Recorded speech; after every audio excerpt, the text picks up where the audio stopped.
Andy, tell us a little bit about yourself and Okay. tell us kind of what is UX like. Okay, well, a little bit about myself. So I've been working in UX for 25 years or so. So I've seen uh, the field develop and grow and change. So Oh what yeah. we thought of as UX was different 20 years ago than it is now. Hmm. But basically, UX is just a collection of different tools and methods and kind of like lenses on a problem that you can use to ensure that your product and service, whatever it is that you're doing, will work for the people who you're designing for, and that would get you product market fit.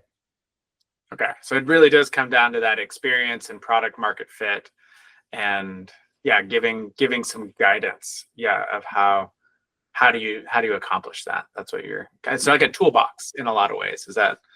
Yeah. So a lot of people think about UX as what are the colors, what fonts do I put in here, how rounded should my buttons be, and that's part of it, but that's a small part. So let me share my screen real quick. Sure. Let's see right here. Okay, can you see my screen? Yeah, I can. Okay, so this is like a diagram of the levels of UX. So like any model, it's imperfect. So you can always, well, what about this? What about this? What other thing? Well, yeah, sure. We can have a discussion about that. But it's good to give this overview that UX incorporates all of these different things. So I'll go through this very quickly. You have a lot of people talk about UX, UI design. If you notice on this, UI is a very small part of what UX is. It's the surface. It's this visual design part. And as you go down, you get more and more abstract. So this model talks about the skeleton and lists all these different things: interface design, navigation design, information design. Then it goes down a level further to information architecture and interaction design. Then a little further into scope, functional and content requirements. And then at the bottom here, the base of everything is strategy, understanding user needs and business goals. And, this model's imperfect. I'm really big on the context of use of the environment in which the people using your product or service operate in. I focus more on these lower levels. Earlier in my career, I started with this part at the top, and I can still do it, but I'm much more engaged in this the full scope of what UX is. Yeah, that makes a lot of sense. One question, even before we kind of dive into the different stages, a lot of times, just like we think about surface, a lot of times when people first hear UX, they're thinking more on the UI side. But also, even if you think you read out like, oh, skeleton, it's like, okay, it's interface, navigation, but even down to structure, it's like information architecture. It still kind of feels like there's always a screen involved. But I know that UX encompasses interactions and experiences that don't just involve a screen and a window. So is that like, can you speak to that a little bit? Like, so say someone is doing, maybe they're doing consulting, and so they don't have always a screen. They're doing a lot more person-to-person type of business, or maybe they deliver a service. How does UX, especially as you're talking about kind of that lower chunk, how does that apply to those forms of businesses where they're not making an app or something like that? So the bottom three parts here are going to apply. They're not just digital. They apply to service and out in the real world. No matter what kind of a product that you're doing, you need to understand the strategy around it. You need to understand what are your requirements around that. Information architecture has to do with how you're organizing information around your business. So let's say if you're a coffee shop, Okay. there's a strong information architecture component to that. Like you have a menu, you have Right. the way you talk to your customers, and all that is things you need to deal with. Mm-hmm. Now, skeleton in this model, this is very digital centric, but you could apply skeleton to service design. Okay. That instead of saying interface design, you could talk, well, what is your process for accomplishing what you want to accomplish? Navigation doesn't only apply to a computer screen. It's Right. you get around an environment. And information design applies to service as well. No, that's great. No, that's a good way to name that. Of service design is all part of that UX universe there, and can be really helpful to a lot of type of businesses. We see people starting in this age where they're offering their smarts and they're selling their expertise in those different kind of business offerings. And so well, let's jump in to talking through some of the different stages of business and how does UX apply in those. That sound good? That sustainability stage, they've reached that first economic milestone. They've hit a revenue goal that they said, okay, if I can reach this in 1 month, that's the amount that I need to then be able to repeat. And so sustainability is like, how do I get some steady long-term growth by taking what I achieved in that 1 month and going, okay, how do I do that over and over, 12 months in a row, year after year, so that I have a sustainable business. So there's a lot of optimizing going on in this stage. There's some systematizing because, up to that point, like you've said, you got to be open to shifting. And obviously you still want to be open to shifting, but at this point, you're kind of more getting into how do we make this more efficient and how do I get the consistent output with maybe a little less, like especially human input or monetary input into the business so that your margins get better. That's a big part of that sustainability stage. So in that kind of stage where we're going from like, I did this once to it runs almost automatically to a degree. And I can take a vacation. That's not necessarily our graduation point, but it kind of feels that way where it's like, okay, as the business owner or the founder, it's like, hey, I could take 2 weeks off and not stress out because I have systems and processes in place. What role does UX play? Like, what are some of the questions that entrepreneur, that founder is asking in this sustainability stage? Okay, so an overall question might be, how might we establish long-term user relationships and enhance and improve engagement? And things that might involve like their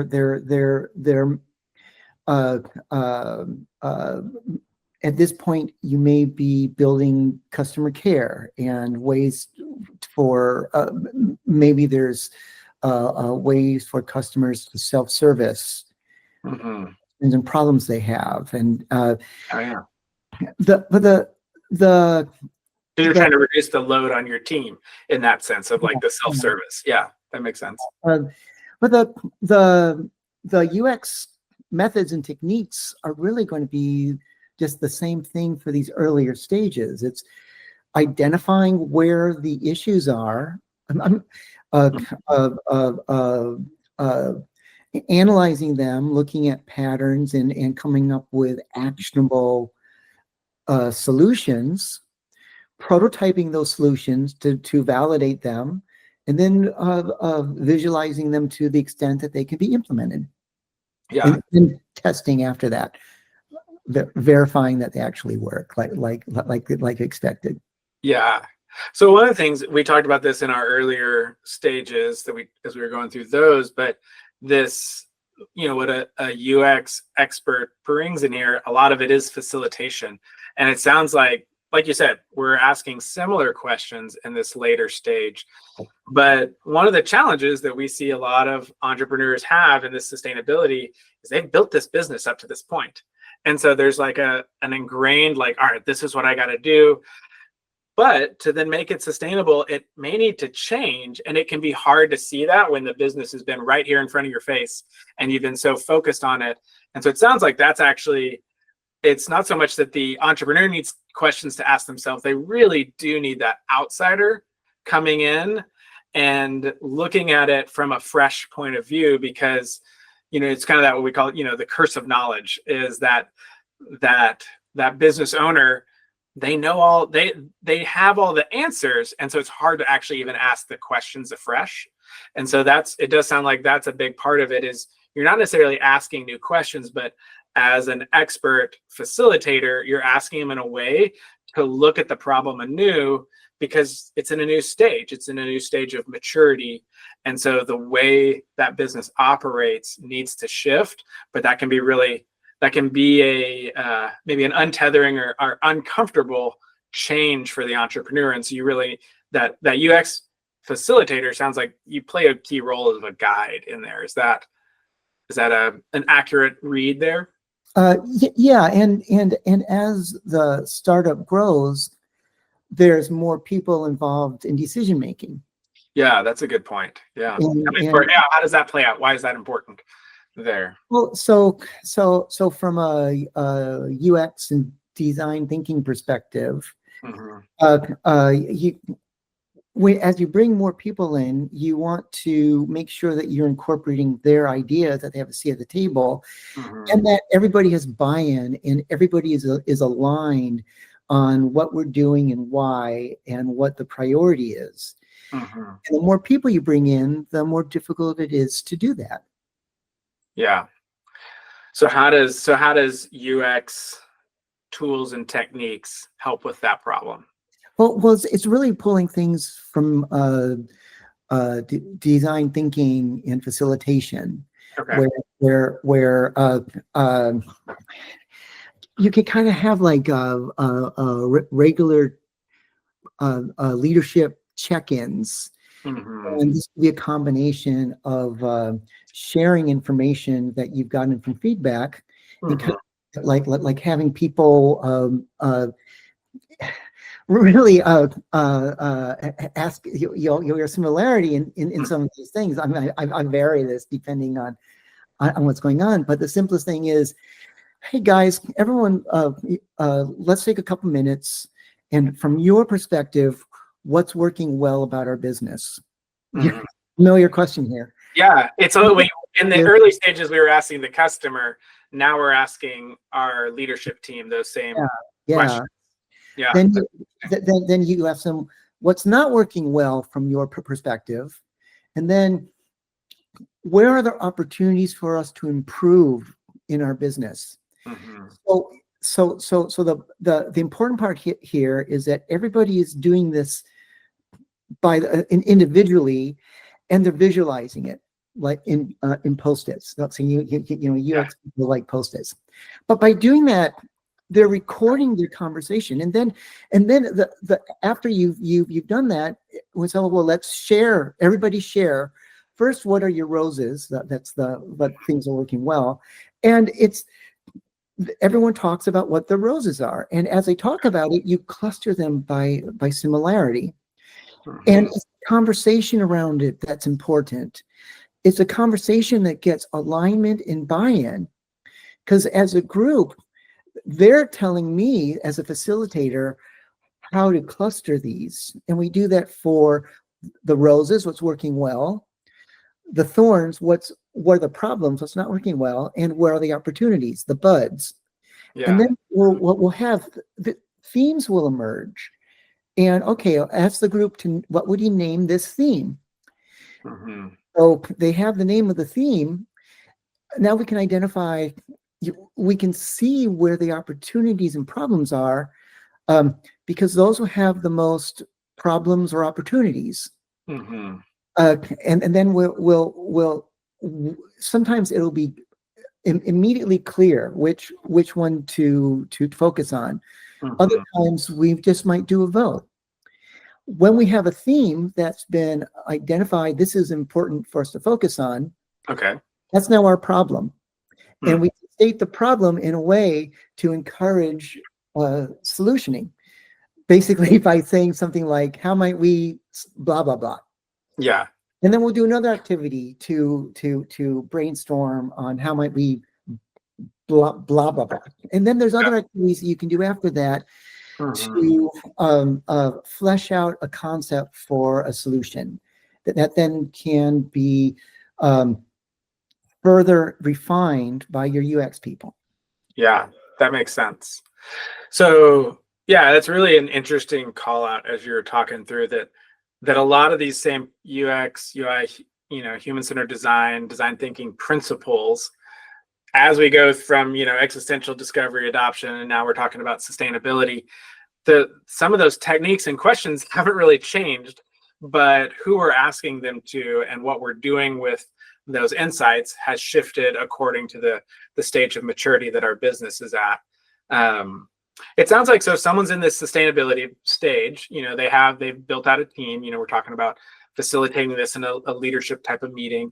It seems like when we think about, okay, what are some of the resources and expertise that someone would need from a UX perspective?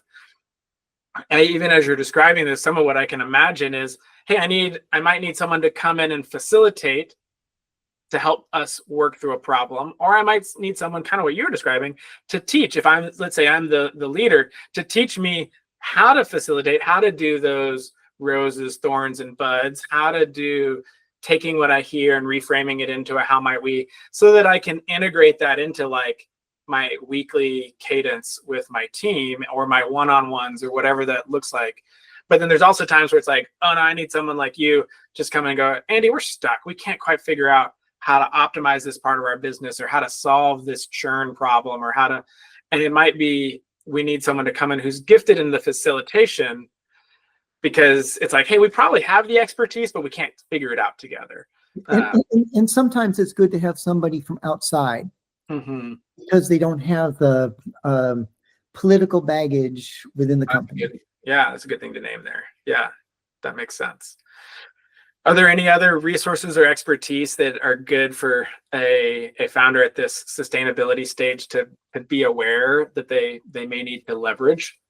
So I think it's really the same kind of skill sets on the adoption stage. It's the product design, UX UI skills, architecture, content strategy, UX research. It's really those kinds of skills.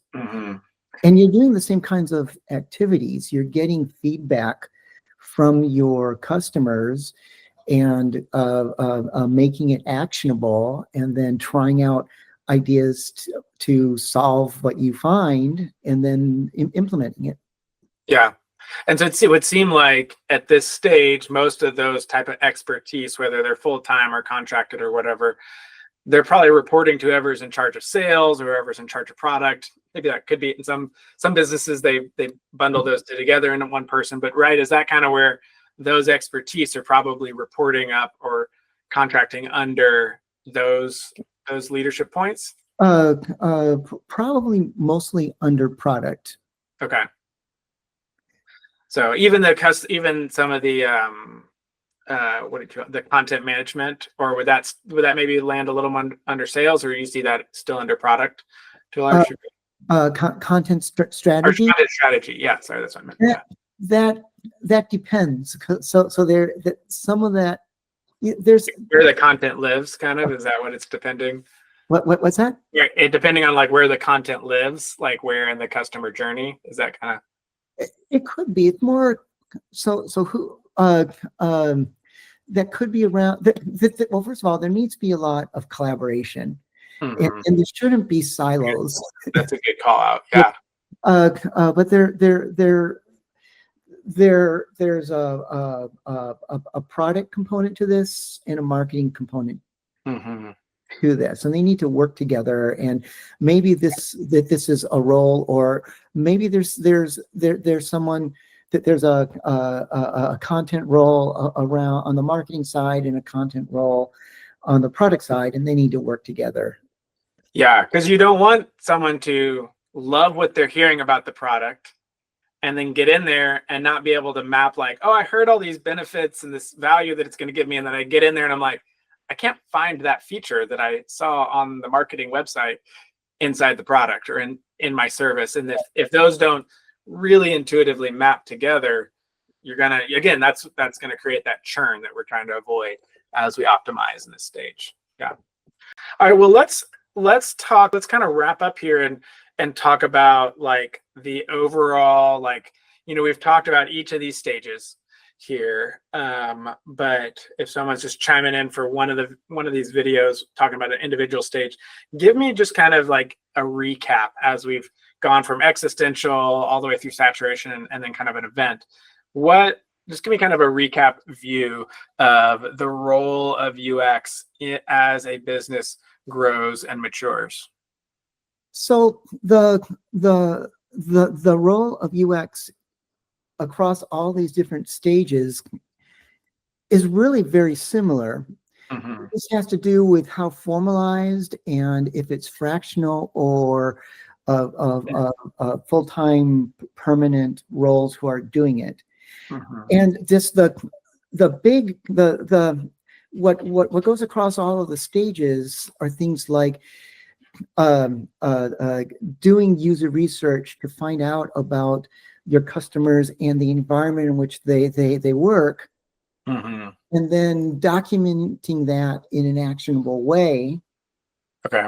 And then, I described that and then visualizing things based on that, visualizing your service or your product, and then kind of refining that in the later stages as wireframes, as comps, as prototypes, and then continually iteratively testing and validating that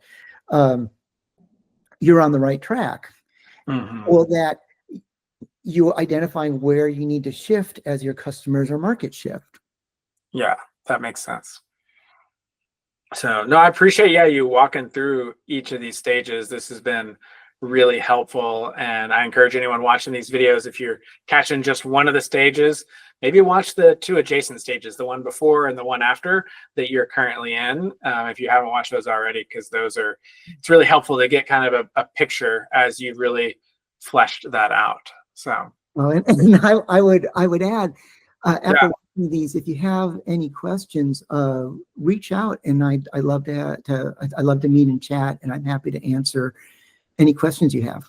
Absolutely. Yeah. And Andy, you've been a great resource, and I'm excited to see how you continue to help this community of founders grow their businesses.